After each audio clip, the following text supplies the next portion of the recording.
कृपाळू उदार माझा ज्ञानेश्वर.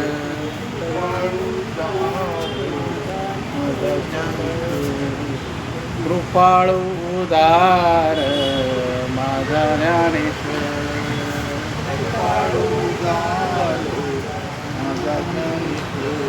भक्त करुणाकर ज्ञाना काय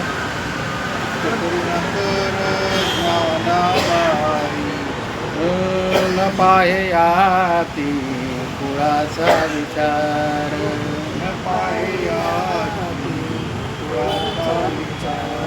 भक्त करुणाकर ज्ञानाबाई. बलतिया भावे शरण जाता भेटी.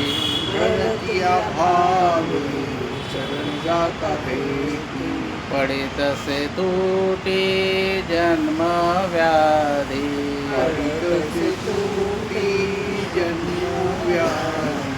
ज्ञानाबाई माझी अनाथाची माय. एका जनार्दनी पाय वंदित.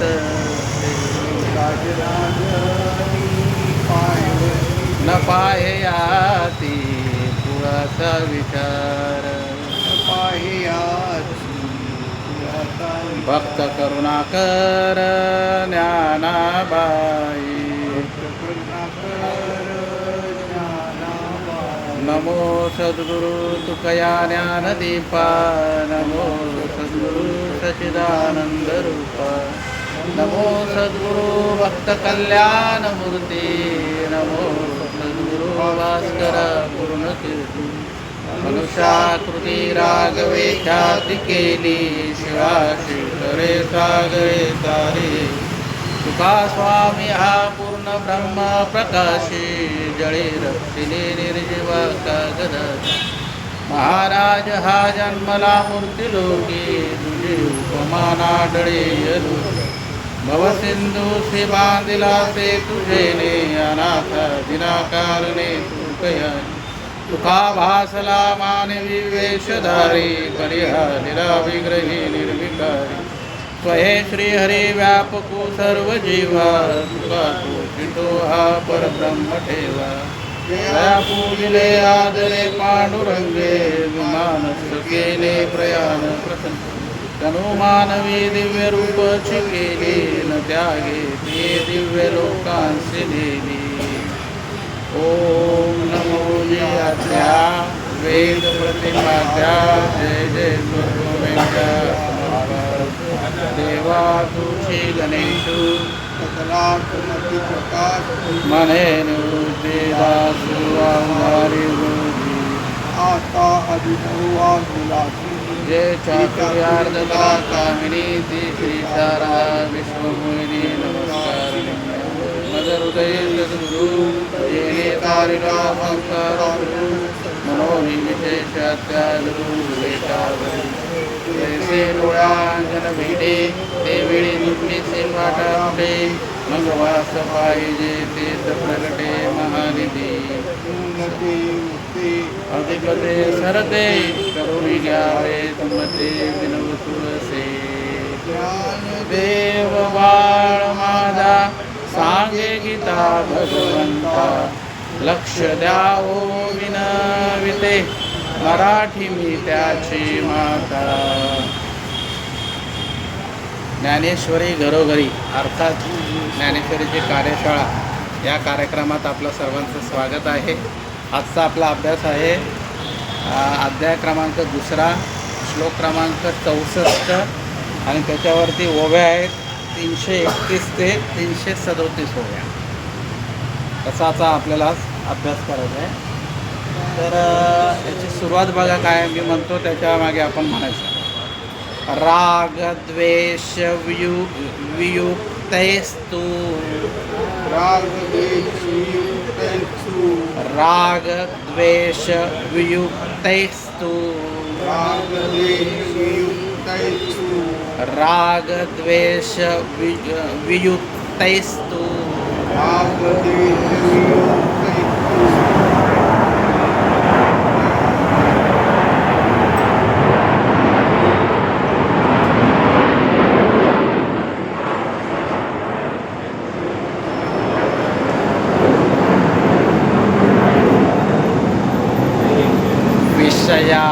विषयानिंद्रियेश्चरण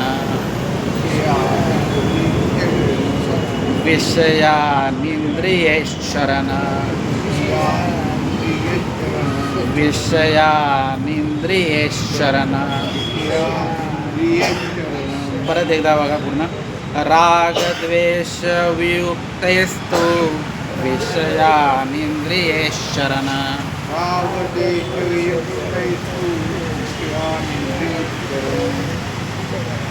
आत्मवैश्यैर्विदेत्मा आत्मवैश्यैर्विदेत्मा आत्मवैश्यैर्विदेत्मा प्रसादमगच्छति प्रसादमधिगच्छति प्रसादमधिगच्छति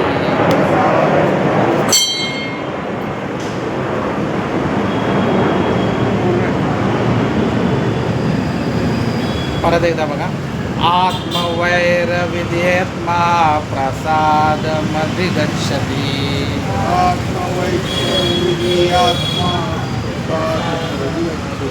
परत पूर्ण एकदा पहिल्यापासून मी पूर्ण म्हणतो त्याच्या मागे आपण म्हणायचं रागद्वेष वियुक्तेस्तु विषयान्द्रियेश्चरण आत्मवैश्यैर्विदेत्मा प्रसादमधिगच्छति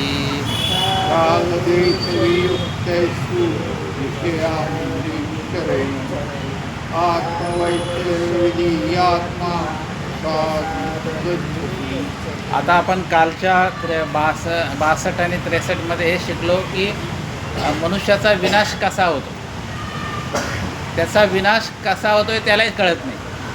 सुरुवात कशापासून होते? इच्छेपासून, आसक्ती, आणि त्याचा अंतिम टोक आहे विनाश. आता भगवंत आपल्याला सांगतायत की शांतता कशी प्रस्थापित करावी जीवनामध्ये.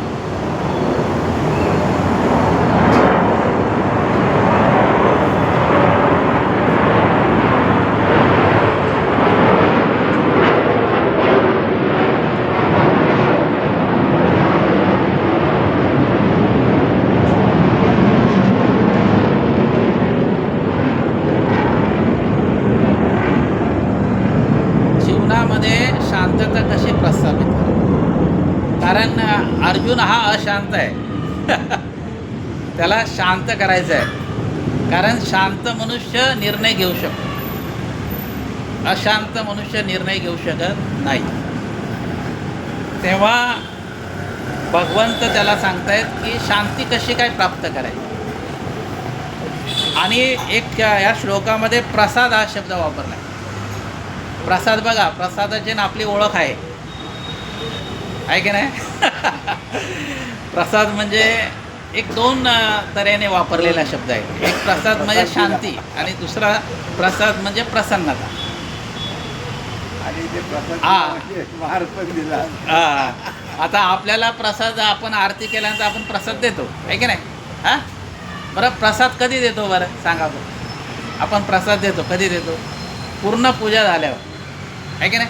पूर्ण पूजा होते, नंतर आरती होते आणि मग आपण प्रसाद देतो. का आधीच देतो प्रसाद?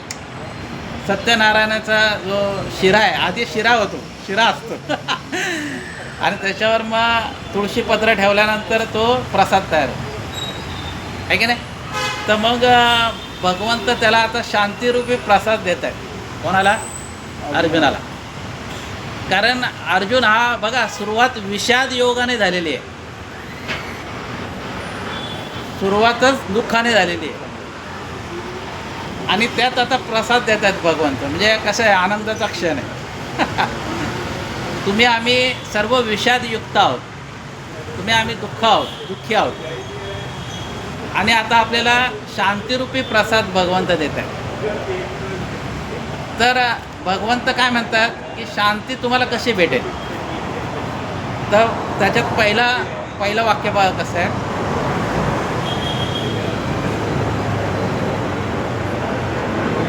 पेट्रोलचा तुटावटा आहे म्हणतात, हे काय रफा नाचवतात पेट्रोल. आता तेल आलं त्याच्यामुळे विमान फिरवत आहे. हा तेच ना. हा मग भगवंत काय म्हणतात, राग द्वेष वियुक्तेस्तु. आता राग म्हणजे काय माहिती का, प्रीती. राग म्हणजे प्रीती आणि द्वेष म्हणजे मस्त आहे की नाही. आपण काय करतो, दोन गोष्टी करतो जीवनामध्ये. एक द्वेष करतो आणि दुसरा प्रेम पण करतो. काही व्यक्तीवर प्रेम करतो, काही व्यक्तीवर आपण व्यक्तीचा द्वेष करतो. आता राग द्वेष पासून मुक्त झालेला असतात कोण, विवेकी मनुष्य.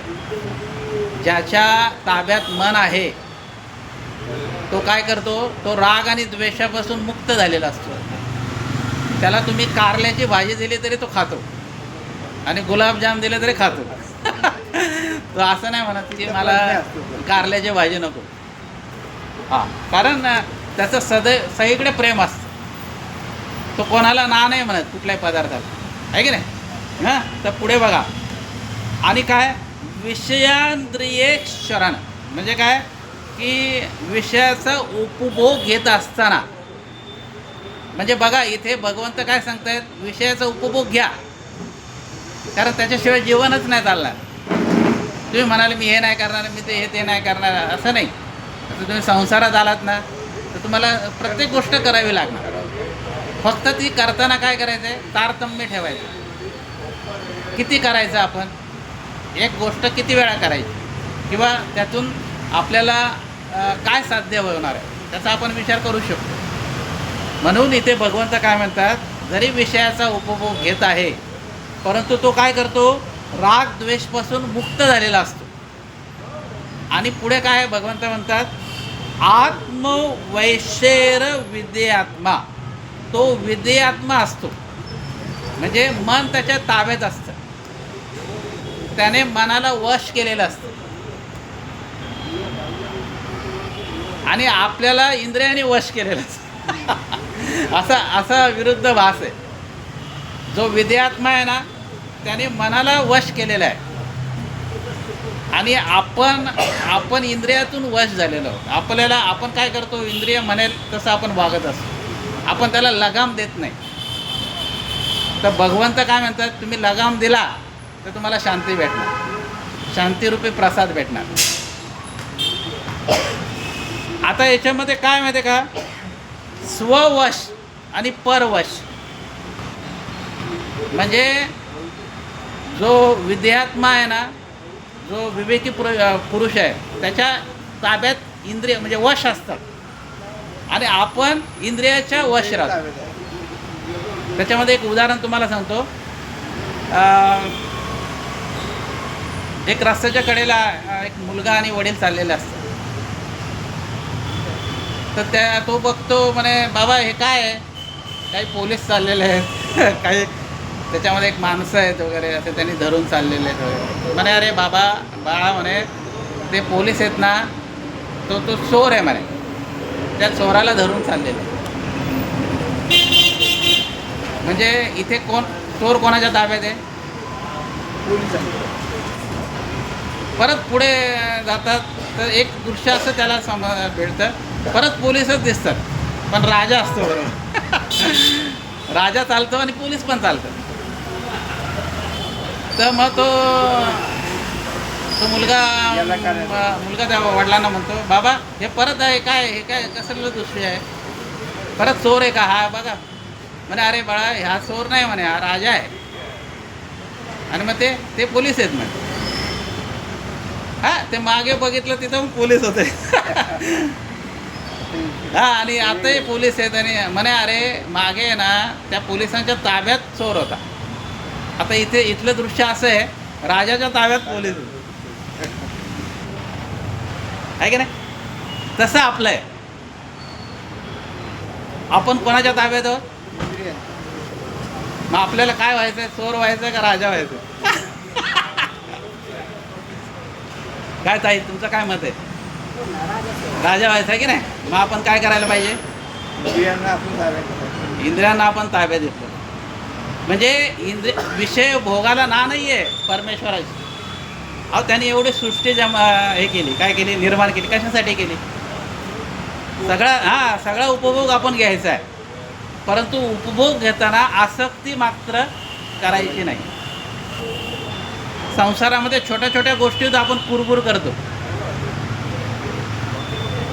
आणि अपेक्षा ठेवतो, आणि आपला अपेक्षा भंग झाला की आपण नाराज होतो, आणि मग आपल्याच घरातल्या माणसाची आपण निंदा करायला लागतो. अहो ते असं आहे ना, हे काय मला ते सुनबाई बरोबर नाही भेटली, किंवा मला जावाई बरोबर नाही भेटला. असं नाही आहे ना. काय प्रत्येक आपल्या ताब्यात नाही येते या सगळ्या गोष्टी. तुम्हाला जे भेटेल त्याच्यात तुम्ही काय करायला पाहिजे? संतुष्ट राहायला पाहिजे. परमेश्वराची इच्छा, भगवंत जशी बुद्धी देईल तसा प्रत्येकजण वागत असतो, आणि प्रत्येकाला मन दिलेलं आहे. मन अशी गोष्ट आहे ना की ती नसेल ना तर कुठली क्रिया नाही होत.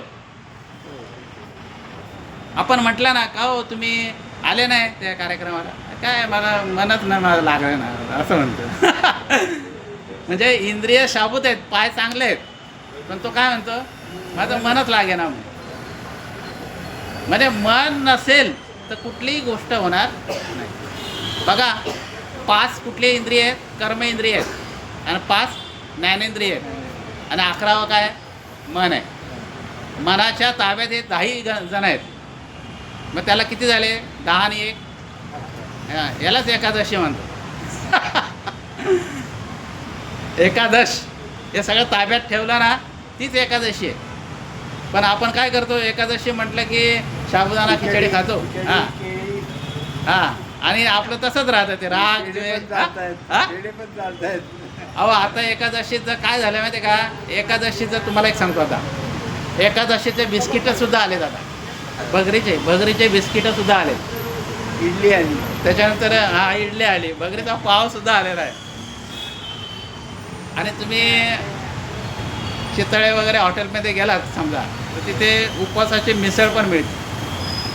मग आता उपवासात आणि आपण जे जेवतो त्याच्यात राहिलं काय? मला सांग. ताब्यातून गेलं सगळं. खरी एकादशी म्हणजे एकादशीच्या दिवशी 24 तास आपलं जे स्टमक आहे, पोट, ते रिकामं राहिलं पाहिजे. कारण काय माहिती आहे का? सर्व अवयवांना आपण विश्रांती देतो, पण पोटाला विश्रांती देत नाही. तर पोटाला सुद्धा आपण 15 दिवसातून एकदा काय करायचं आहे, हे शास्त्रज्ञांनी सुद्धा मान्य केलेलं आहे. बघा आपल्या पूर्वजांनी कसं करून. हां, आजच्या सायन्सच्या युगामध्ये पण सुद्धा ते आवश्यक आहे. तर आता इथे समजलं का तुम्हाला? काय समजलं? जो अंतर्मुख मनुष्य आहे त्याला शांती मिळते. आता तुम्ही आम्ही काय आहोत? बहिर्मुख आहोत. तर आपण अंतर्मुख व्हायला पाहिजे, तर आपल्याला शांती भेटेल, आहे की नाही? आता याच्यामध्ये बघा, मी तुम्हाला राग द्वेष रहित अंतःकरणाने कर्म करणारा असा जो साधक आहे तो शांती अनुभवतो. त्याच्यानंतर ज्याची बुद्धी स्थिर होते, त्याची नंतर काय होतं? राग द्वेष मुक्त होऊन संसारातील गोष्टीचा उपभोग घेतो, आणि तोच मनाची शांतता प्राप्ती करतो. बघा, आज तुम्ही आम्ही सर्व चिडचिडे आहोत. आपल्याला थोडं काही कमी झालं का लगेच चिडतो. मग आपलं ब्लड प्रेशर वाढतं. आपल्याला डॉक्टर म्हणतो की तुम्ही आता गोड खाऊ नका, मला डायबिटीज एवढा आहे. तरी त्याला माहिती आहे. ते म्हणे आता तुम्ही आमचं ते कसं मागे मित्र होता, त्याची 400 शुगर गेली. 400 म्हणजे जास्त झाली ना. कधी पण अवयव निकामी होऊ शकतो. तरी त्याला असं गोड खायची इच्छा असं. आता याच्यामध्ये ज्ञानोबा राय काय म्हणतात ते आपण आहे की नाही, ते महत्त्वाचं आहे. बघा आता मनोनी विषय हे आगवे मनोनी विषय हे आगवे सर्वदा मनोनी सांडावे सर्वथा मनोनी सांडावे मग राग द्वेष स्वभावे नाशतील मग राग द्वेषे स्वभावे नाशतील तर ज्ञानोबा इथे आपल्याला सल्ला देतात की विषय मनातून काढून टाकावेत मनातून. म्हणजे असं नाही म्हटलंय की विषयच काढून टाकावे मनातून काढून टाकावे आणि मग काय होईल राग द्वेष म्हणजे ते आपोआप त्यांचा नाश होऊन जाणार. तुम्हाला कुठल्याही गोष्टीमध्ये प्रेमही वाटणार नाही आणि कुठल्याही गोष्टीमध्ये तुम्हाला दुःखही वाटणार. केव्हा? जेव्हा तुम्ही विषयाचा त्याग कराल तेव्हा. पुढे बघा पार्था आणि काही एक पार्था आणि काही एक जरी नाशले राग द्वेष जरी नाचले राग द्वेष तरी इंद्रिया विषयी बाधक रमता नाही. तरी इंद्रियाविषयी बाधक रमता नाही. जरा आपले राग द्वेष निमाले ना आणि आपण विषयात गुंतलो समजा एखादा विषय आपण काही मनामध्ये घेतला आपण तरी त्याच्यात ते बाधकता येत नाही कारण आपले राग द्वेष काय निमालेले असतात. तो संतुष्ट असतो मनापासून. म्हणून एखादा विषय म्हणजे त्याला जेवताना त्याला मीठ जरी कमी असेल तरी तो तक्रार करत नाही की मीठ आहे म्हणून मीठ कमी आहे म्हणून. एकदा तुकोबारायांचा मेहुणा म्हणजे बायकोचा भाऊ जेवायला आला आणि जेवायला येणार होता म्हणजे. मग ते महाराज ते काय सकाळीच जायचे भंडारा डोंगरावर. मग ती पत्नी आवली काय म्हटली त्यांना म्हणे माझा आज भाऊ येणार आहे जेवायला तुम्ही आज लवकर या तिकडंच नका थांबू. तर म्हणे माझ्याशी त्या भावाचे काय तुझे भाऊ आला त्याला जेवून घाल आणि जाऊ दे त्याला. नाही म्हणे पाहुण्याबरोबर नको का जेवायला असं म्हणते का म्हणे. ठीक आहे येईल म्हणे मी. मग ते बरोबर जेवायच्या वेळेला येतात महाराज. जेवायला येतात बसतात सगळे पात्र वगैरे ठेवतात. तर कसं असतं स्त्रीला ना जास्त प्रेम आलं समजा तर ती पदार्थामध्ये मीठच विसरते घालायचं आहे की नाही. कधी कधी असं होतं चुकून. तिने एवढा चांगला स्वयंपाक बनवला परंतु मीठच टाकलं अवधानाने. आज माझा भाऊ येणार भाऊ आज असं भाऊ करता करता काय झालं मीठ विसरून जाते. आणि महाराज बसतात. आता कसं असतं प्रथा अशी असायची पाहुण्याबरोबर एक मनुष्य बसावा लागतो. कशासाठी? काय कमी जास्त असलं तर तो सांगतो. कारण पाहुण्या काय पूर्वी मर्यादा होती. घरचा माणूस बोलला तर चालतं पण बाहेरचा माणूस बोलला तर ते बरोबर नव्हतं पूर्वी. म्हणून काय झालं ते जेवायला बसताना तुकाराम महाराजांनी ते बरोबर बसले. आता त्या महाराजांनी रपारप चांगलं भोजन म्हणजे भाऊ येणार म्हणून हिने चांगलं भोजन केलं होतं. नाही तर चटणीने भाकर एवढंच जेवायला होतं. आज त्यांनी पुरणपोळी असा चांगला स्वयंपाक केला होता. महाराजांनी रपारप खाल्लं सगळं एकदम. आणि याने खायला सुरुवात केली तर अरे याच्यात मीठ नाही. तिथं बघितलं दुसरी भाजी घेतली त्याच्यातही मीठ नाही. तो असा बघतो महाराजांकडे येतो तर रपारप गावरा. आणि हिलाही प्रश्न पडतो म्हणे आज भावाला काय झालं बघा. हां ते खातात आणि ते मग भावाने काय केलं जेवढं वाढलं तेवढं कसं तरी खाल्लं त्यांनी. आणि ती वाढायला लागली का ते नको म्हणायचं. मग ते सगळं जेवण वगैरे झालं आणि ती जेवायला बसली. तर तिच्या लक्षात आलं अरे कशातच मीठ नाही म्हणून. मग ती नवऱ्यावर रागवली महाराजांवर. म्हणे तुम्हाला काय अक्कल आहे का नाही तुम्हाला सांगायला काय झालं. म्हणे काय सांगायचं. म्हणे जेवणात मीठ नाही. म्हणून मला काय आम्हाला काय खातो तेच आम्हाला माहिती आहे. ते मीठ आहे ते आळणी आहे का खारट आहे हेच आम्हाला काही कळत नाही. अशी दशा येते बघा त्या माणसाला. बघा, स्थित प्रज्ञ म्हटलं की तुमच्या समोर तुकाराम महाराजच येणार. त्यांचं जे जीवन आहे,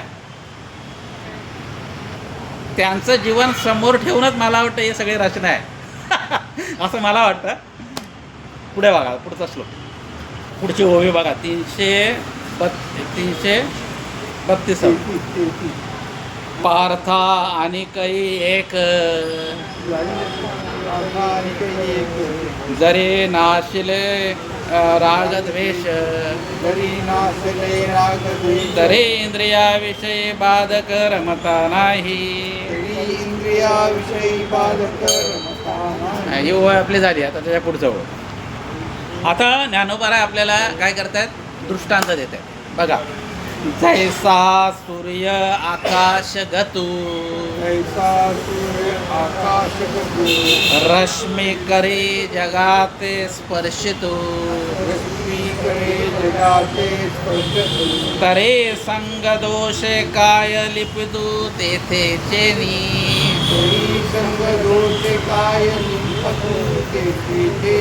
तर ते आपल्याला सांगतायत, भगवंत अर्जुनाला काय म्हणतात, अरे सूर्य आहे आणि सूर्याची किरणं आहेत, ती पृथ्वीवर जातात, माणसांना पण स्पर्श करतात, परंतु ते माणसाचं काही गुण वगैरे काही घेत नाहीत म्हणजे ते अलिप्त राहतात. ते किरणं काय करतात, अलिप्त राहतात, माणसाला स्पर्श करतात पण माणसाचे गुणदोष घेत नाहीत. त्याचप्रमाणे आहे, स्थितप्रज्ञ काय करतो, विषयाचा भोग घेतो परंतु त्या विषयामध्ये लिप्त होत नाही. पुढे बघा, 334 क्रमांकाची ओवी. तैसा इंद्रियार्थी उदासीन आत्मरसेची निर्भिन्न जो काम क्रोध विहीन होनी असे. आता तो स्थितप्रज्ञ काय करतो, इंद्रिया बाबतीत अनासक्त राहतो. इंद्रियाकडून काही काम करून घ्यायचं आहे याच्याबद्दल तो उदासीन राहतो. आणि काय पुढे, आत्मरसेची निर्भिन्न म्हणजे आत्म आनंदामध्ये कायम मग्न असतो. आत्म आनंदामध्ये मग्न असल्यामुळे काय जाते, काम क्रोध विहीन, विहीन म्हणजे मुक्त, काम आणि क्रोधातून तो मुक्त होतो. कोणावर तो प्रेमही करत नाही आणि कोणावर तो रागही धरत नाही. आणि अशी त्याला स्थिती प्राप्त होते. कोणाला, ज्याच्या मन ताब्यात आहे त्याला. पुढे बघा, तरी विषया तुही काही आपण पे वासुनी नाही. मग विषय कवने काही बाधतील कवना. त्याला विषय सुद्धा आत्मस्वरूप दिसतं. म्हणजे सगळीकडे तो भगवंताचं रूप बघतो. जे जे दृष्टी दिसे ते ते हरिरूप. पूजा ध्यान जप त्याचे नाही. तो स्थितप्रज्ञाच्या भूमिकेवर जगत असतो. पुढे बघा, आता याच्यासाठी काय दिले, ज्ञानोबारायांनी परत आपल्याला उदाहरण सांगितले. जरी उदके उदकी बुडीजे का अग्नी आगी पोळीजे तरी विषय संगे आपलं विजय परिपूर्ण तो.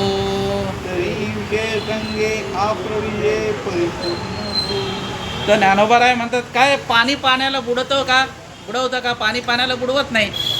बरं, अग्नीला जाळतो का, नाही. तसं ते विषय त्याला काहीच करत नाहीत. कारण त्याची स्थिती कशी असते, त्याचं मन वश झालेलं असतं आणि संपूर्ण इंद्रिय त्याचे भगवंताच्या चरणी काय झालेले असतात, लीन झालेले असतात. आणि त्याच्यामुळे साहजिकच त्याचा राग आणि द्वेष त्याचा निघून गेलेला असतो. पुढे बघा, आयसा आपणची केवळ होऊनी असे निखळ तयाची प्रज्ञा अचळ निभ्रांत मानी. याची प्रज्ञा अचळून जाणून तो केवळ आत्मस्वरूप शुद्ध होऊन राहतो. आत्मस्वरूप शुद्ध होऊन राहिल्यामुळे काय झालंय, तो निसंशय आपण त्याच्याकडे त्याची प्रज्ञा स्थिर आहे असं म्हणायला काही हरकत नाही. आणि हा अभ्यास आहे. अभ्यासाने हे सगळं होऊ शकतं हळूहळू हळूहळू हळूहळू. आणि हे जर का तुम्ही प्राप्त केलं तर तुम्हाला शांती मिळणार आहे. आता या शांतीबद्दल महाराजांचे 1-2 प्रमाण आपण घेऊ आणि आपण सेवा समाप्त करू. तर महाराज एका ठिकाणी काय म्हटले बघा, काम क्रोध लोभ निभाले ठाईची अवघी आनंदाची सृष्टी झाली. तुमचे काम क्रोध लोभ द्वेष मद मत्सर हे जर का म्हणजे निमाले म्हणजे संपूर्ण संपले समजा, तर तुमच्याकडे आनंदच प्राप्त होणार आहे. तुम्ही आनंद स्वरूपच आहात, पण आपल्या याचं सगळं आवरण असल्यामुळे आपण दुःखी आहोत. पुढे महाराज काय म्हणतात, शांती परते सुख नाही रे अन्यथा म्हणून शांती धरा उतराल पहिलं तिरा. एवढी शांती महत्त्वाची आहे. जीवनामध्ये समाधान शांती हे महत्त्वाचं आहे. बांधलं तर समाधान आहे आणि समाधान राहिलं तर तुम्हाला शांती भेटणार आहे. पुढे बघा, दया क्षमा शांती तेथे देवाची वस्ती. जिथे दया आहे, जिथे क्षमा आहे, जिथे शांती आहे, तिथे देवाची वस्ती आहे. मन करारे प्रसन्न सर्व सिद्धीचे साधन असं तुकोबराय या संदर्भात म्हणतात. तर आपणही हळूहळू तो अभ्यास करायला पाहिजे. आणि ह्या पद्धतीने आपण जर का आचरण ठेवलं तर आपल्यालाही शांती, एक दिवस शांतिरूपी प्रसाद मिळाल्याशिवाय राहणार नाही. आता उद्या आपण 65व्या श्लोकाचं करणार आहोत चिंतन. आता या दुसऱ्या अध्यायामध्ये आता थोड्याशा ओव्या राहिल्या, 40 ओव्या राहिलेल्या आहेत. आणि मला वाटतं 8 का 9 श्लोक आहेत आता. म्हणजे आपला दुसरा अध्याय पूर्णत्वाच्या दिशेने होईल. आपण बघता बघता बरेच दिवस चालले आपला म्हणजे, कारण मध्ये कसं असतं, सुट्टी येते, त्याच्यानंतर आपल्याला फक्त अर्धा तास असतो. त्याच्यात आपण जेवढं करायचं तेवढं आपण तो प्रयत्न करतो, आहे की नाही. कुंडलिका वरदे हरी विठ्ठल श्री ज्ञानदेव तुकाराम पंढरीनाथ भगवान की जय. माऊली ज्ञानेश्वर महाराज, जगद्गुरु श्री संत तुकाराम महाराज, सब संतन की जय. अपने अपने माता पिता की जय. श्री अनंता मधुसूदना नारायण जगव्यापका जनार्दना सकळ देवादिदेवा महानंदा महानुभवा चक्रंदरा विश्वंभरा सहस्रपदा सहस्रकरा कमलनयना कमलापते भवतारका धरितश्रुती अगाये सगुणा निर्गुणा वसुदेव देवकी नंदना काला लोटांगणी हेची करीत से विनवणी सकळ देवादिदेवा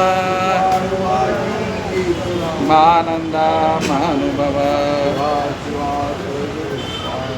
आता विश्वात्मके देवी चोरी मद द्यावे पसायदान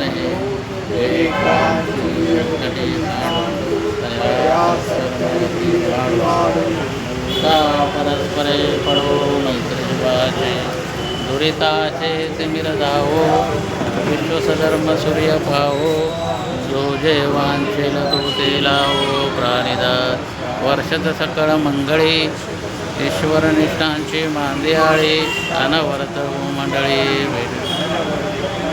चला कल्पतरूचे आरव चेतना चिंतामणीचे गाव बोलते जे अर्णव पियुषांचे चंद्रम जे लांछन मार्तंड जे तापैन ते सर्वाय सदा सज्जन सोयरे किंबहुना सर्व सुखी पूर्ण होणे ते लोकी वजविद्वादी पुरखी अखंडित आणि ग्रंथ विजये विशेष लोकीये दुष्टादुष्ट विजय तमने श्री विश्वेश्वराव हाओ येल दान पसावो येणेवरे ज्ञानदेव